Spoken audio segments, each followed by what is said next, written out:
Exactly. Oh.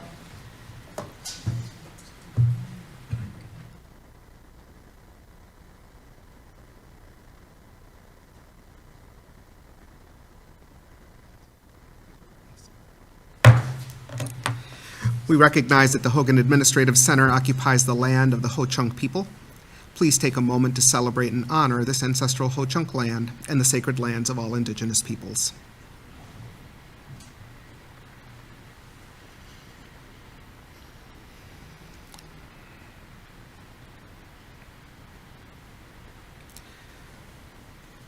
Will the Secretary please call the roll?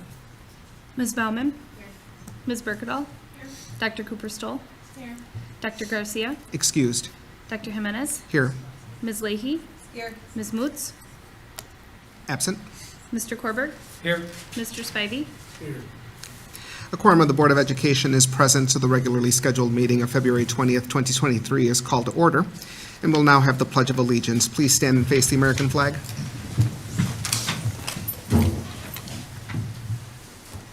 I pledge allegiance to the flag of the United States of America and to the republic for which it stands, one nation, under God, indivisible, with liberty and justice for all. I'll make a motion to approve the agenda as presented. Is there a second? Second. Moved by Mr. Korberg and seconded by Dr. Cooper-Stoll to approve the agenda as presented, and the agenda has been previously distributed to the board. So is there a motion to amend? If not, we will move to approve the agenda as submitted. So is there a motion to amend? Hearing none. All those in favor, please signify by saying aye.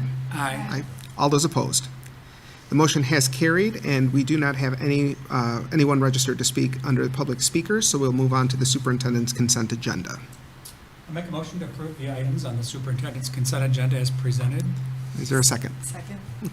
Moved by Mr. Korberg and seconded by Ms. Leahy to approve the items on the superintendent's consent agenda. So the consent agenda is a mechanism that is used by the board to deal with routine business that must come before the body. Are there any items that we want to remove from the consent agenda? Hearing none, then all those in favor of approving the superintendent's consent agenda, please signify by saying aye. Aye. All those opposed? Motion has carried. We'll move on to the approval of the board consent agenda. I'll make a motion to approve the items on the board consent agenda as presented. Is there a second? Second. Okay. Moved by Mr. Korberg, seconded by Ms. Leahy to approve the items on the board consent agenda. And we will approve those items as presented unless there's a motion to amend. Is there a motion to amend? Or pull the items out of the consent agenda. Hearing none. All those in favor, please signify by saying aye. Aye. All those opposed? Motion has carried, and we'll move on to the information item 7.01, the Achievement Gap Reduction Report, and I'll turn it over to Dr. Engel. So much of what we do in our policy governance is monitoring policies. This one falls outside of that just a little bit in that it is a state requirement that the school board review AGR data on a biannual basis. And for that, we have Dr. Lahucky to present our AGR report. Good evening. Yes, this is a state required requirement that twice per year we share our achievement data for kindergarten through third grade in reading and math. We get to make local decisions as far as what the screener that we use or the data source that we use, and I'll talk about that as we look at the data going forward. We do receive state funding for participating in the Achievement Gap Reduction Program. Last year, and Patty can correct me if I'm wrong, it was $2.4 million the previous year. I'm unsure of this year, but it's about that, correct? Yes. So by participating, we use those funds to reduce class sizes, and that's one of the ways that you're compliant with the AGR. 18-to-1 class sizes for grades K through 3. Generally, that's what we are. With that being said, you can also be compliant by having one-on-one tutoring services, but the way that we've agreed to report to the state is instructional coaching. So by having instructional coaches in our schools, that makes us compliant with AGR. This data will be reported tonight to the board, and then we'll upload to the state this week. Our first data point is kindergarten. We use a locally developed letter sound assessment that is given to all of our kindergartners. Where I would take you to is more of the longitudinal data. And you can see, the best way I would say to look at this data is compare a season to a season. So we're in the winter of 2023. What I would recommend is compare back to, let's say, the winter of 2022. And you can see we have, our kindergarten students have 9% more proficiency than the previous year. If you look at our reference groups, almost all of our reference groups are at a higher level than they were the previous year. We did have socioeconomically disadvantaged status students and English language learners were pretty flat, almost the same as last year at this time. But generally speaking, our kindergartner letter and sound data look pretty strong. You can, if you look at the table that goes a little bit further back, that 78% of winter 2023 is actually the same as our pre-pandemic data of 2019, which was also 78%.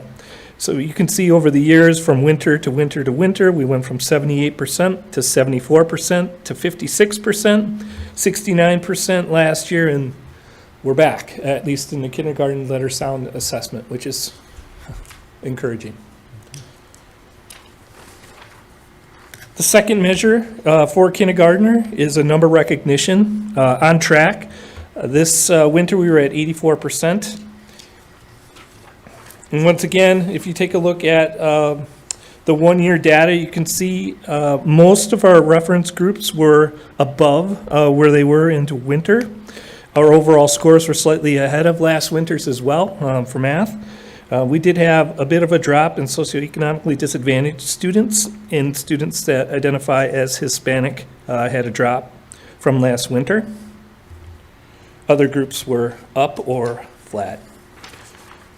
Historically, once again, this winter we were at 84%. If you go back to the pre-pandemic, 2019, 82%. So we've actually surpassed where we were in 2019 on this particular assessment for our kindergarten students. And you can see this one held pretty steady even during the pandemic, ranging from 85% down to the lowest was 76%. All right. So we do have a different assessment that we're using for our grades 1 through 3. It's called iReady. This one requires a little bit of explanation. Where in the past we had a STAR assessment, which is great at ranking and sorting students. You're at the 50th percentile, you're at the 75th percentile. It would compare you to peers from around the country. This one's more diagnostic, meaning that what it does is it shows you progress towards end of the year standards. So you should, you really should see at the beginning of the year, very few kids that are at end of grade level standards, generally because they haven't been taught, right? And then as the year progresses, you'll see that number climb, and then in the spring will be the highest that will be. So with that being said, let's take a look at the longitudinal, which only goes back a little bit.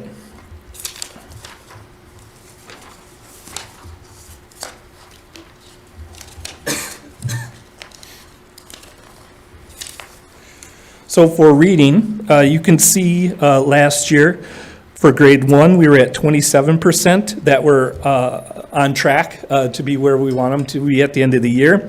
This year's winter was 36, so we did see some nice growth in our first grade students from year to year. Remember, this would be like last year's first graders, only 27% where we wanted them. This year it's 36, so we are seeing some nice growth with our students. In second grade, last year at this time, we had 29% of students on track. This year, 41. So once again, a nice jump. We did have a fallback in winter of 2022. For our grade 3 students, we had 53% where we would want them. This year is 45%.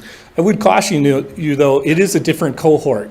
So those cohorts are moving so that For example, that third grade cohort of winter 2022 is actually fourth grade now. So you're not comparing the same group with one another, but just general overall. So if you look at even the winter of 2022 for our current third graders, 29% were where we want them to be, and then it would jump up to 45%, that same cohort of students for the next year. So even though it went down, we're still seeing that growth with our younger age students.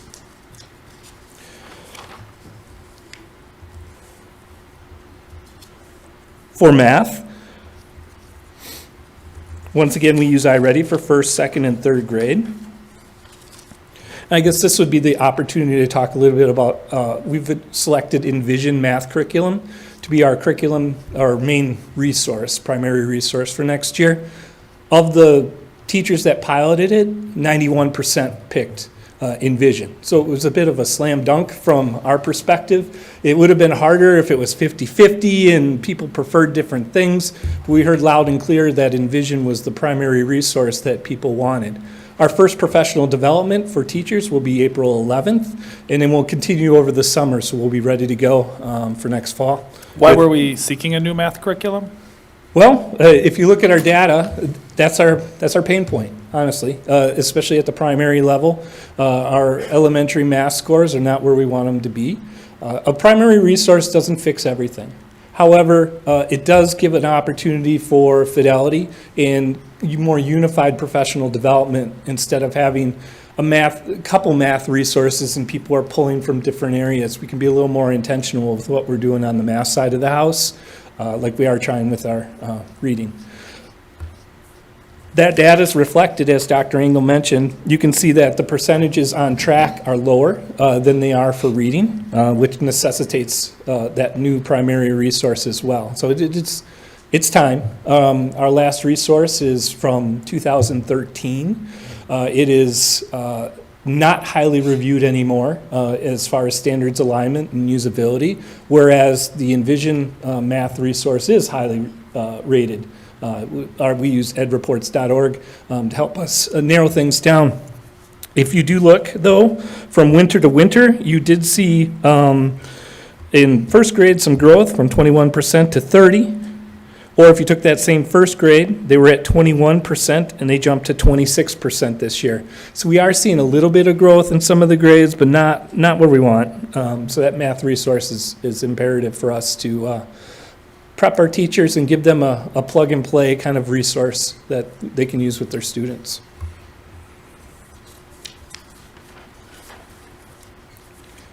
Do you have any questions about the Achievement Gap Reduction Report? Any questions from the board members?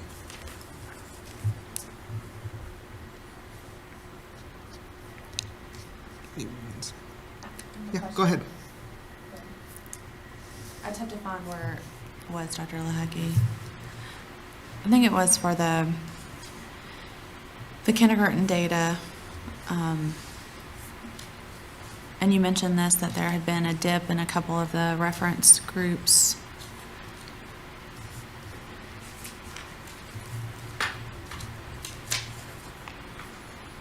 Yeah, it's the number, the kindergarten, the disaggregated data for the number recognition assessment. Yes. I just wondered if you had some thoughts about, there seemed like there was a pretty significant decline for students who identified as Black, and then you mentioned the socioeconomically disadvantaged.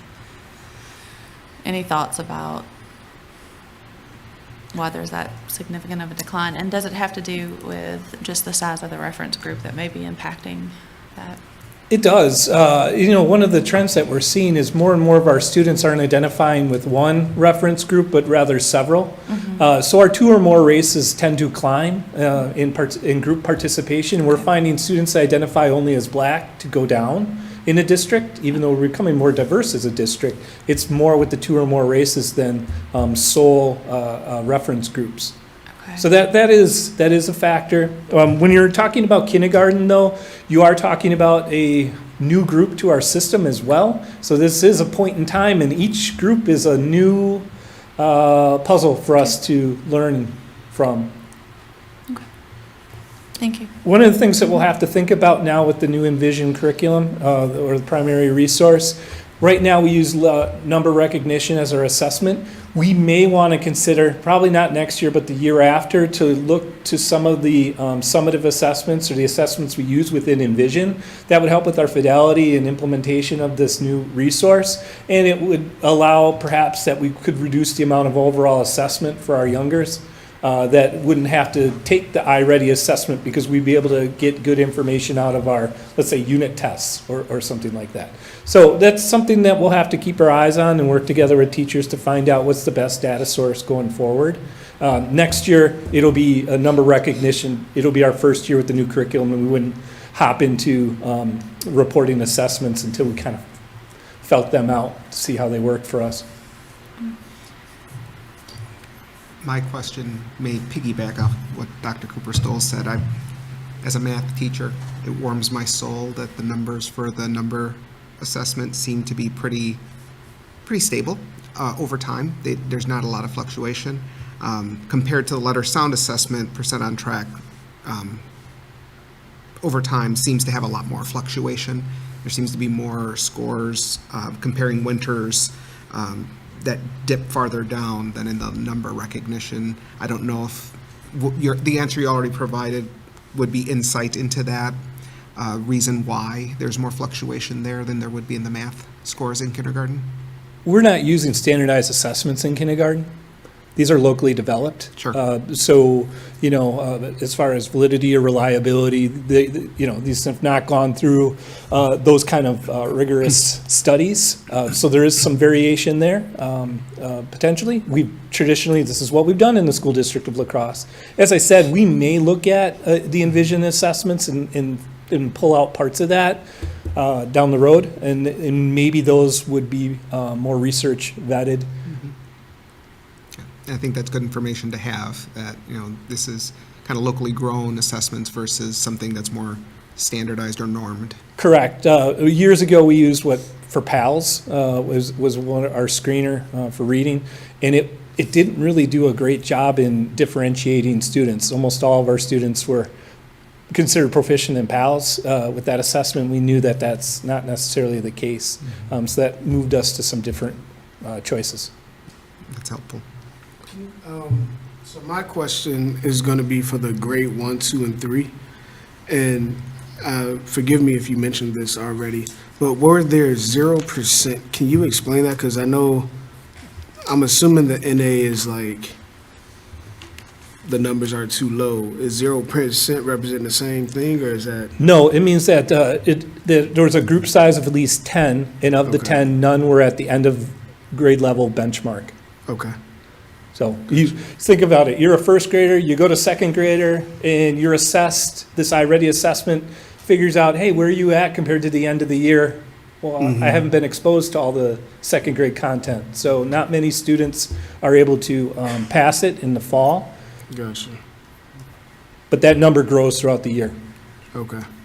So if it's 0%, it's 0 was achieved it. If it's NA, there weren't any in that cell size. Thank you for clarifying that. That's exactly correct. Or there was less than 10, right? There were If you were less than 10, it was NA. Yeah. Okay. Other questions from the board?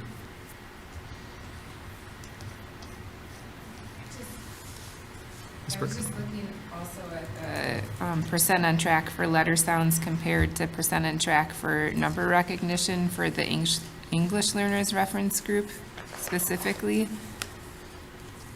So for letter sounds, the drop from fall to winter went from 70 to 63%, but for number recognition, the drop went from 91% to 66% for English. It's just surprising to me that in that specific reference group, they're doing better at English than in math. Yes, and with a locally developed tests like this, the benchmark gets higher as the year progresses. So what we consider to be at benchmark in fall is less rigorous than winter, and then our expectations increase in spring. So it is possible for those numbers to go down, but the students are still learning. We just have raised the benchmark higher. Other thoughts, questions, comments? If not, I'll be back in the spring for the spring data, same assessments. Wonderful. Not seeing any, so thank you very much, Dr. Lahaki. I appreciate it. Given that, we will move on to 7.02, Operational Expectation Monitoring Report OE3, Treatment of Community Stakeholders.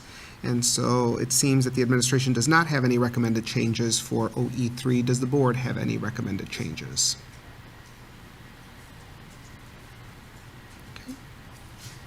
Not hearing any, so then I believe that will be on the consent agenda at our next meeting. So I'll move on to the announcements, and I'll turn it over to Ms. Baumann. So the second round of Gold Star grants are due on February 27th, and then we'll announce the grants in early April. LPEF welcomed 2 new board members, Sandy Brecky and Laura Huber. And save the date notes, so on May 9th, it's Thank a Teacher Day, and if board members want to participate, they can. And September 9th is the Bow Tie Classic Golf outing. And that's all I've got today. Great. Thank you very much. My announcement is just for board and potential board members who might be elected in April. To save the date for May 24th, 2023, we will be having a coherent governance training in Sun Prairie. So it would be good for you all to check your calendars and make sure that you save that date. And I'll turn it over to Dr. Engel for his announcements. Just 2 today. First, a quick legislative update. Governor Evers announced his budget initiatives to do what's best for kids and support K-12 schools. His plan aims to improve reading and literacy outcomes, expand access to mental health services and school nutrition, address staffing shortages to help keep class sizes small, and increase per pupil and special education aids. And so that's out on his press release site. So if you want to check out that, it's kind of a first effort towards the budget that will be presented to the state legislature, and so we can anticipate some reaction to that in the near future, and opportunities along here to engage with local legislators or to email and contact folks about your expectations for this next budget. So. And then the other is there is an election tomorrow, our spring primary. On the ballot is our school board candidates for the 4 open positions. There are 9 folks running. There will be 8 people selected with this election. And then there'll be the primary or the general on April 4th. So encourage folks to get out and vote. So we'll move on to agenda planning. I'll make a motion to approve the March 6, 2023 Board of Education agenda with any additions or corrections. Is there a second? Okay. Moved by Mr. Korberg, seconded by Mr. Spivey to approve the March 6, 2023 Board of Education agenda with any additions or corrections. All those in favor, please signify by saying aye. Aye. All those opposed. The motion has carried. If the board is okay, it was kind of a short meeting, so I don't know if there's much to debrief at this point. So I'm just going to go ahead and defer that, and we will adjourn to our workshop, which I believe is upstairs in room 209. Thank you.